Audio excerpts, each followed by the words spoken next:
Knock, knock. And you had to look that up?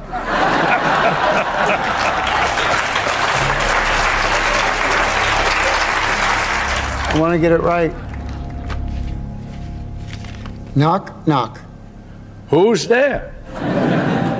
Joker is basically one giant mystery. Every time a filmmaker or a writer gets their hands on the Joker, the first thing they want to do is explain him, give him a name and a face before the makeup. They give him an origin story, a dead mother or a rough neighborhood or a system that failed him. And I get it, I genuinely do, because the Joker is terrifying and the human brain really wants to know why something is terrifying. It wants to locate the cause so it can feel safe again. But the second it locates the cause, the second the Joker makes sense, he stops being terrifying. He just becomes sad. And a sad Joker is not a Joker at all. I've rewatched every major screen version of the Joker recently. Jack Nicholson's in Tim Burton's Batman, 1989, Heath Ledger's in The Dark Knight, 2008, Jared Leto's in Suicide Squad, 2016, Joaquin Phoenix's in Joker, 2019. And what struck me watching them back to back wasn't which performance was the best. It was that they all represent a totally different answer to the same question. How much should we know about this person? And depending on how you answer that question, you either end up with one of the most terrifying characters in cinema history, or you end up with a really interesting character study that has almost nothing to do with what made the Joker the Joker. The thing is, this isn't really about acting ability. Joaquin Phoenix is one of the best actors alive. His physical commitment to the role of Arthur Fleck is something you don't see very often. And Heath Ledger locked himself in a hotel room for weeks, kept a character diary, built the voice and mannerisms from scratch. Jack Nicholson had charisma to burn. These are not performances that fail because of talent. They succeed or fail, and they do both in different measures because of a structural decision that gets made before a single frame is shot, before a single line of dialogue is written, before anyone even steps into a costume. A decision that has nothing to do with the actor and everything to do with what the filmmaker believes the character fundamentally is. And that decision comes down to one question.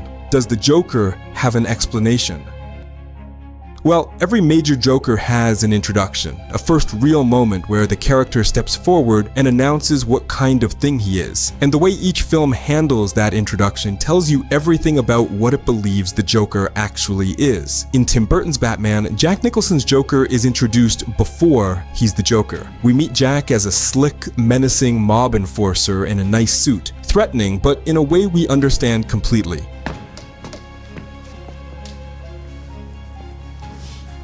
You look fine. I didn't ask.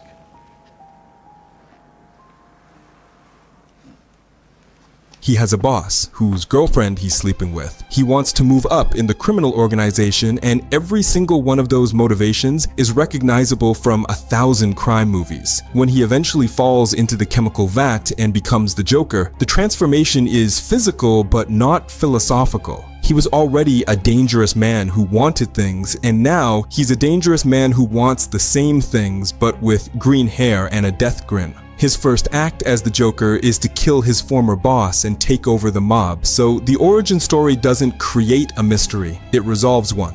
Now watch how Christopher Nolan introduces Heath Ledger. The Dark Knight opens with a bank robbery. A group of masked men execute a heist with clockwork precision until they start killing each other off one by one because whoever planned this built betrayal into the design. The last man standing, wearing a clown mask, steps onto the bus and disappears into traffic. We don't know his name. We don't know why he planned it this way. We don't know what he wants with the money or if he even wants the money at all. The scene poses a question and deliberately refuses to answer it. And what you feel watching it isn't confusion, it's dread. Because you've just seen someone who operates on a completely different logic than anything you're familiar with, and you don't have a framework for what comes next. That is the whole point. The contrast between those two introductions is the contrast between two entirely different theories of what the Joker is. One says he's a man with understandable desires, who went through something terrible and came out wrong, while the other says he's something that doesn't have desires you can map, and the terror lives precisely in that unmappability.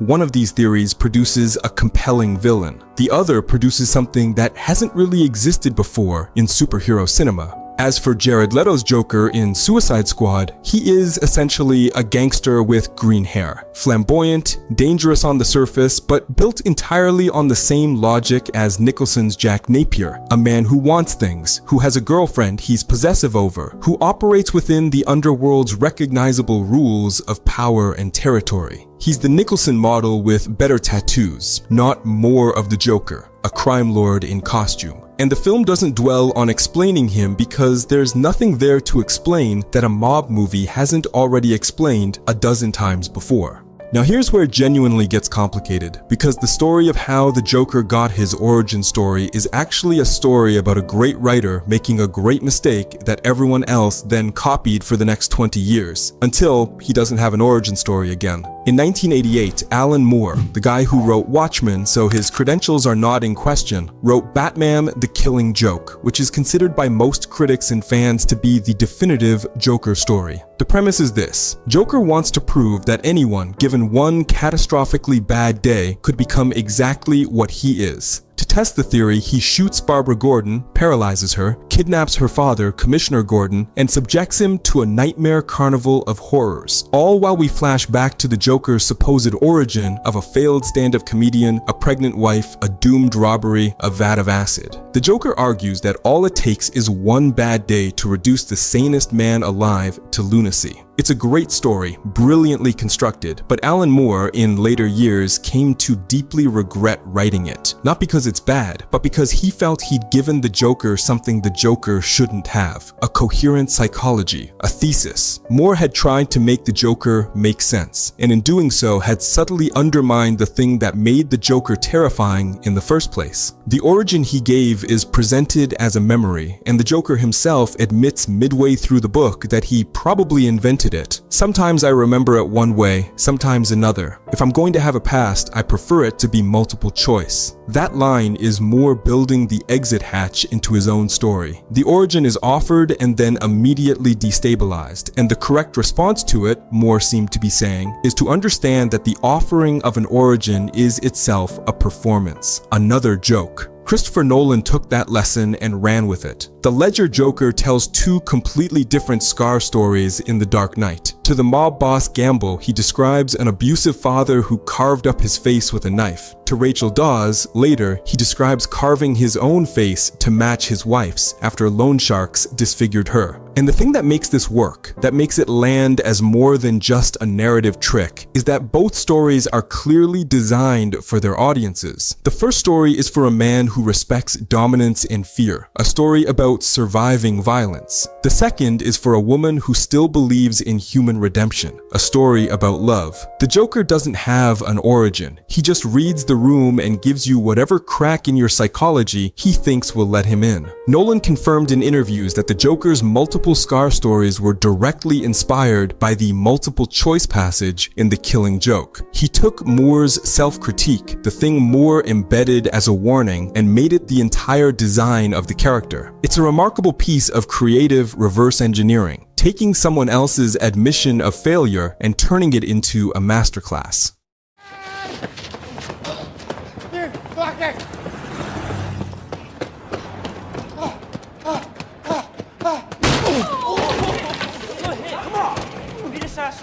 Come on, this guy's weak. Can't do nothing. Harder! Harder! Beat him up. Take his stuff. Let's go, let's go. Come on, come on, come on. Let's go, let's go, let's go.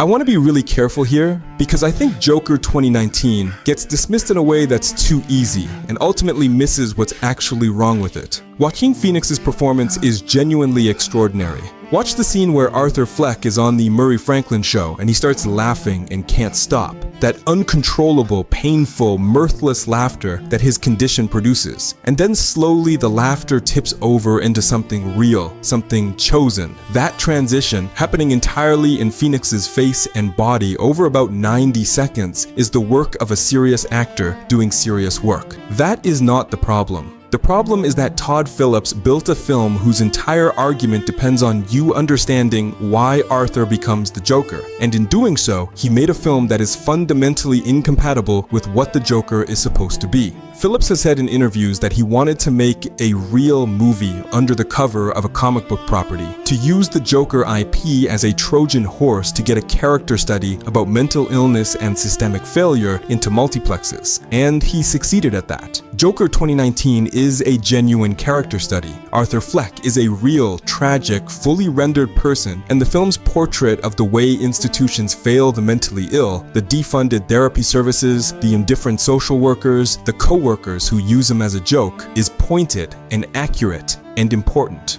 But here's the problem. That film is not about the Joker. It's about Arthur Fleck, and Arthur Fleck, in the end, is a man who could have been saved if he'd had better access to mental health care, if someone had listened, if the city hadn't been so brutally indifferent. And you watch the film feeling the weight of what could have been different, which is the correct emotional response to a character study and the exact wrong emotional response to the Joker. Compare it directly to The Dark Knight. After the Joker's first two Scar stories, there's a third scene that I think people forget. Batman has him pinned against a wall, interrogating him, trying to find out where Rachel and Harvey Dent have been taken. And the Joker is laughing, not because he's performing or manipulating, but because Batman beating him is, to him, genuinely funny. The situation delights him. He has won by being beaten, and he knows it, and the knowing of it is funny. That laughter is not the laughter of a man who had a bad childhood. It is the laughter of something that exists on the other side of the logic that governs childhoods, and you cannot trace that laughter back to Arthur Fleck's apartment.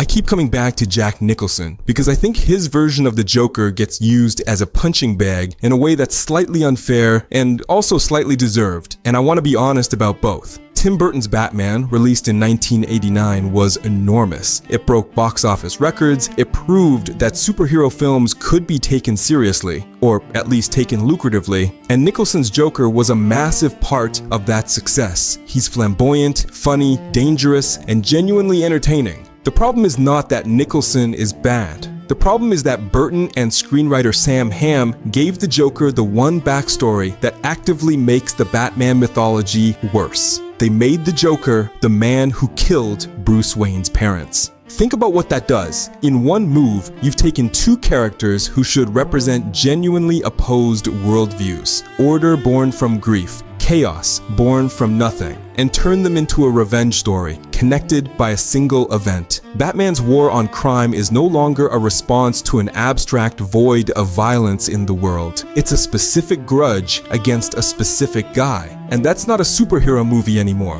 When you connect the Joker to Batman's past, you've made the Joker legible. He fits into Bruce Wayne's story. He is an answer to a question that Bruce Wayne has been asking since he was 8 years old. The Joker as Jack Napier is a problem that could, in theory, be solved by finding him, by punishing him, by getting the answer. The Joker as Heath Ledger's creature is a problem that cannot be solved because it didn't start with a crime. It started with a philosophy, and you cannot punch a philosophy into submission. So here is what I think all of this adds up to. The Joker, at his most powerful, is not a character in the traditional sense. He is a question that the story refuses to answer, and the instinct to answer that question, to give him a before, a why, a wound that explains everything, is not just a creative choice, but a philosophical one. It says, chaos has a cause, and if we could just go back far enough, we would find the moment where things went wrong, and in finding it, we would be safe. But the Ledger Joker, the one that actually haunts people, the one that people are still talking about nearly 2 decades later, says the opposite. He says that some things don't have a before, that some things arrive without a reason, and the city, and Batman, and every institution designed to make sense of the world cannot process that, because their entire existence depends on the assumption that chaos can be traced, and therefore contained. That is why the Scar stories matter so much. It's not that the Joker is lying, it's that the question of whether he's lying is beside the point. He is showing you that the question itself, where did you come from, why are you this way, is the wrong question. And every filmmaker who has answered it, however brilliantly, has played right into his hands. The scariest thing about the Joker was never the makeup, or the knife, or even the plan. It was the possibility that he was right, that some things in this world don't begin anywhere, that there are forces that cannot be fixed or understood or traced back to a bad day and a vat of chemicals, forces that simply are, grinning at the camera, waiting for you to ask why.